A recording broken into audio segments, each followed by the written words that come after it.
Not too long ago, we were in Bogota and was a part of this incredible conference. And the speaker really set the atmosphere for worship. Mhm.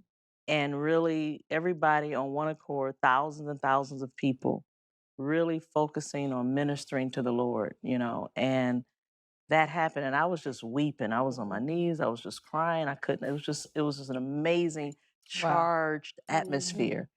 And miracles started happening. People were being healed and set free. And I began to see, and the Lord is like, this is what happens when you just begin to minister to me. Wow.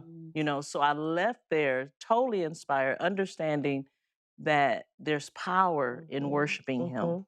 And if it happened there, if it happened there, it can happen wherever we show up and worship. If we really understand that that is His desire to heal people and to set people free, and He uses intimate worship to do it. And so that's something that I've experienced just within the last few weeks that have really changed the way I've seen the power of worship. Yeah. I love it. I'm not a singer, right? But I do worship. Yeah, you know, I do worship. Right. I live a lifestyle of worship. That's right. But I remember one Sunday I was leading just a time of exaltation, and we was just worshiping God and praying.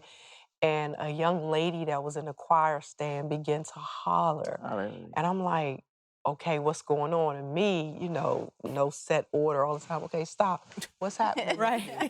Yeah, I want to know what's happening. And she said, I just felt my breast and I had a lump. Hallelujah. And it's gone.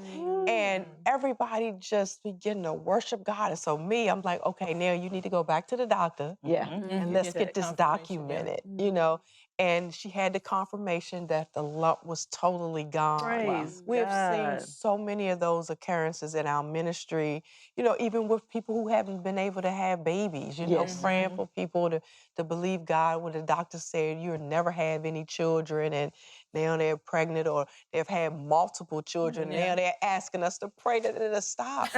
But God is still the same yesterday, today, and forever, So miracles are still taking place. Acts of faith are still happening, and people are still being delivered and set free.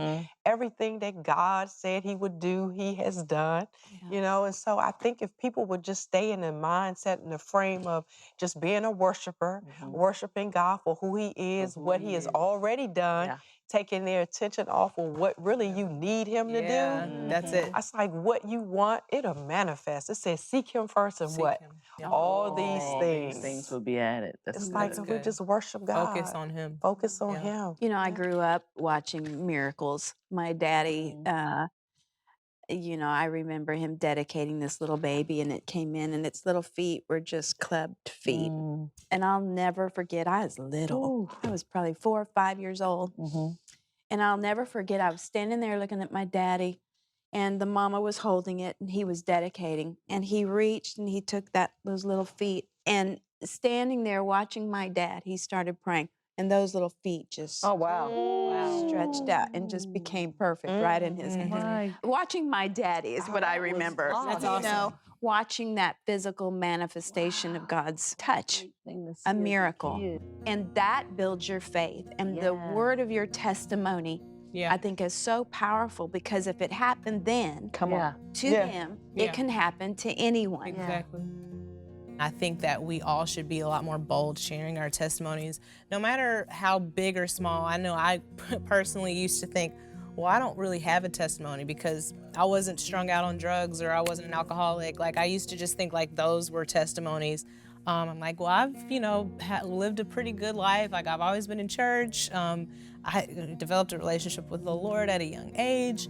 But even that, like, that's a testimony in itself. Like, the fact that the Lord has kept you or the Lord has graced your life, like, that's something that people need to hear. So no matter how low or how high, I think there's always something that people out there can take away from your story. So be bold and share your testimony, because it's gonna encourage someone.